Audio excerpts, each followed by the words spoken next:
আসসালামু আলাইকুম সবাইকে। রাত থেকেই বুট নিয়ে আপনার সহিংসতা কিছু হইছে। সেটার তার মধ্যে আপনার আমি কিছু বলছি আমার আগের ভিডিওটাতে পাবেন। তারপর জয়পুরহাটে ব্যালট পেপার সহ ৩ জন আটক নিয়ে ওসি নির্বাচন অফিসারের বক্তব্য। জয়পুরহাটে ব্যালট পেপার সহ আপনার ধরা পড়ছিল ৩ জনকে আটক করে পরে পুলিশে দেওয়া হইছে। সাংবাদিকদের প্রশ্নের মেজাজ হারালেন সার্জিসকে দেখলাম যে রাত্রেবেলায় আপনার আম, সাংবাদিকদের সাথে একটু লাউডলি কথা বলছে এবং পিছন থেকে বলছে যে ওরা সাংবাদিক না, ওরা আওয়ামী লীগের দূষর, এটসেট্রা এটসেট্রা। উনি একজন মহিলা প্রিজাইডিং অফিসার হবেন কিনা আমি জানি না। আপনার হয়তো কেন্দ্রের সামনে, আপনার সামনেই, ভিতরে না। আপনার হট্টগোল হয়েছে অনেক। তো সার্জিস অনেক প্রতিবাদ করছে সব কিছুতে। সব কিছু মিলিয়ে একটা ভালো সিচুয়েশনই হয়েছে রাত্রেবেলায়।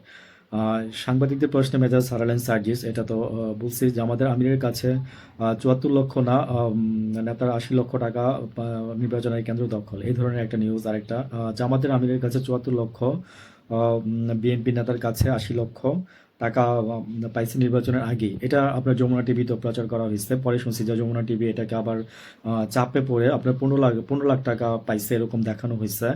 জামাতের আমির এটা আবার ঠিকই রাখছে। তো ওই যে বললাম না যে রাত থেকে মিডিয়াগুলো আপনার একটা ভূমিকা নিচ্ছে, মানে জাস্ট বলতে পারেন যে মুদ্রার এপিঠ আর ওপিঠ আর কি। একজন এমপি পদপ্রার্থী হাসপাতালে শুয়ে আছে, কিন্তু কেউ তার পাশে নেই।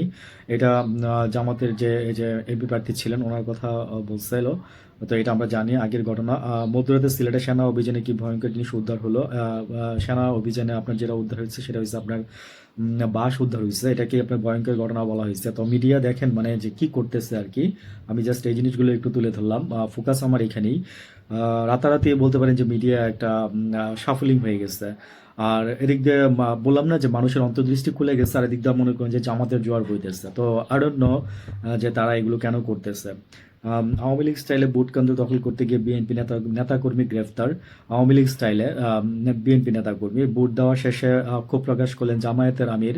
আম, জামায়াতের আমিরের ভোট দিচ্ছে। ভোট দেওয়া শেষে আমি এটা ওনার ইয়াটা দেখছি যে উনি আলহামদুলিল্লাহ বলছে। জয় পরাজয় মানে ডাকসু নির্বাচনে আমরা যেটা দেখছি সেটাই হতে যাচ্ছে মেবি, আমার ধারণা। মানে ডাকসু কেন, যে নির্বাচন ইউনিভার্সিটি যে নির্বাচনগুলো হয়েছে সেগুলোই হতে যাচ্ছে। আমি এই ব্যাপারে এটাই বললাম আর কি, যে মিডিয়া প্রচার করতেছে একটা, হ্যাঁ, মানে গণক গণক করে বলতেছে একটা, কিন্তু মানে আসল চিত্র হচ্ছে ভোটের মাঠে গেলে দেখা যাচ্ছে যে মানুষ লাইন ধরে, মহিলা মানুষ, আমি বলছিলাম যে মহিলা এবং তরুণ ভোটাররা হচ্ছে এবারে কেন্দ্রবিন্দু। ওইখানেই জাস্ট দেখলাম যে আজকে ভোটগুলো বেশি পড়তেছে। তো আমি আমার আরেকটা ভিডিওতে আমি আবার বলতেছি কথা। ভালো থাকবেন। আসসালামু আলাইকুম।